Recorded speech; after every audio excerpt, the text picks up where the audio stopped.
So, what does science have to say about the law of attraction? Here are the top three law of attraction methods. They work like magic, but they are backed by science.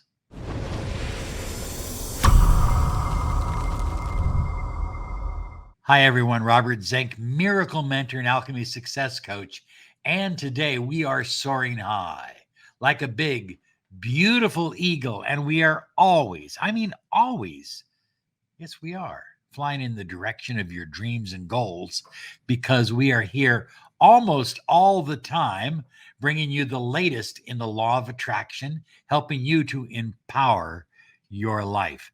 By the way, claim your 30 minutes of miracle mentoring and alchemy success coaching. Visit us at lawofattractionsolutions.com. We are here for you. Want to remind you also to subscribe to our channel because we have so much information and we want to get it out to you as quickly as possible. So always click that bell icon. So back in the 70s and 80s, there was some heavy duty research taking place at the University of Edinburgh. And this research got into some pretty almost metaphysical kinds of studies. And rather than me go through all of it, what I'm going to do is I'm going to put a link in the description so that you can actually read the article on Google. You can go right to the URL and read it yourself. But basically, they distilled down three methods that seem to work well and seem to be backed by science.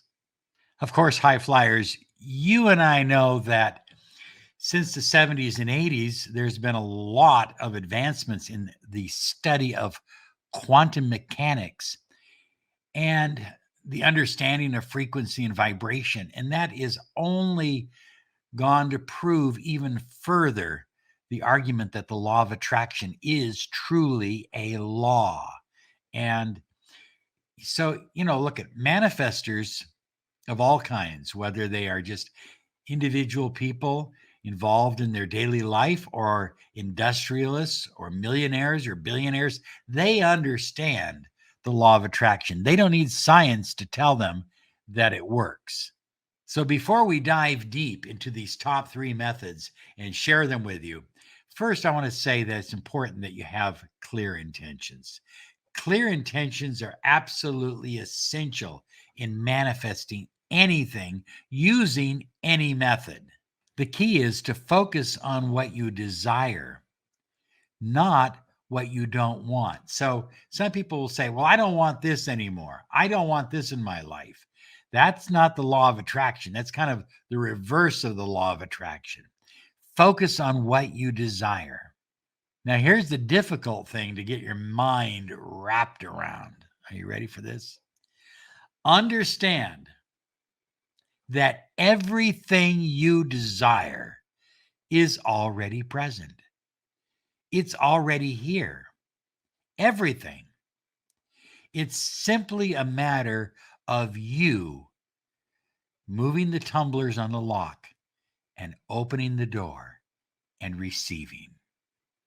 Set intentions as if your intention has already happened.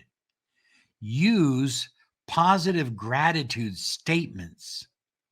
And positive gratitude statements are so important. Ones like, I am so grateful for the love of my life, who also loves me. Or how about this one? I am so grateful for the increasing wealth that continues to come into my life. So, high flyers, I can't emphasize it enough.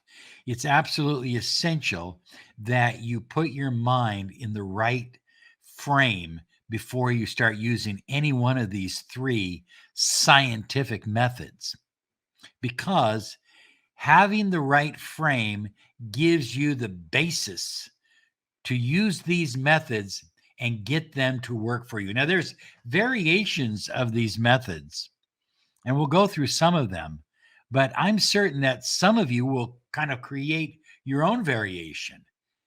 They work.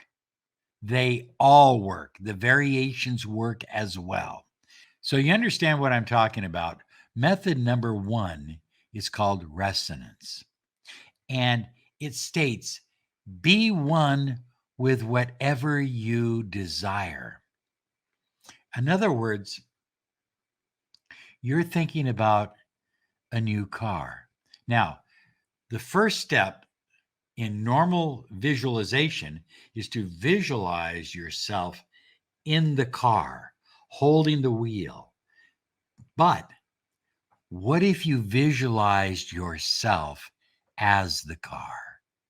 What if you felt yourself turning through those windy roads as the car, or you felt yourself as the speed of the car? I know this is getting a little out there, it's a little esoteric, but what it seems to do is it seems to open your mind up to endless possibilities and create a stronger transmission to the universe.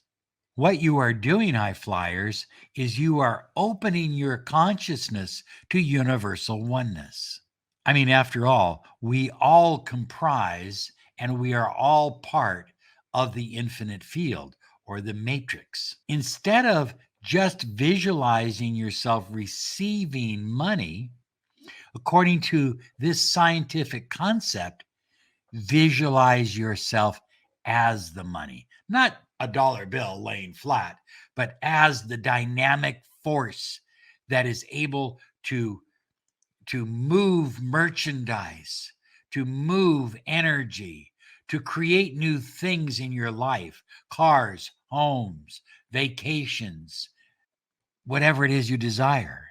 See yourself as that force, as that energy.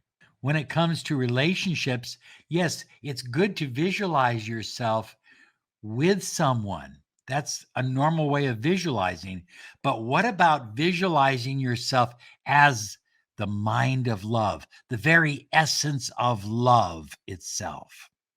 And I know that in healing, when I'm working with someone, oftentimes rather than becoming just the healer, I focus on becoming the healing energy in my visualization. I literally transform myself from healer to healing energy. And that allows me more freedom within that person's energy field to be more effective in healing. The ancient Egyptians understood this very well, this technique of resonance very well. They understood this because they would they would put on, adorn themselves and put on various makeup and headdresses and so forth to become a god. Now, a god to an ancient Egyptian represented a force of energy. It look at they didn't believe that there was a literal person with a bird head. Okay, they understood that much. What they believed is that that archetype, that imagery, tapped them into that kind of energy. And so by assuming what they call a God form or a thought form, by assuming the thought form, they literally became that energy. And therefore, they were more effective at manifesting whatever they needed or desired at the time. Now, in this scientific study from the University of Edinburgh, they discovered that literally asking for help from higher consciousness sources was extremely effective.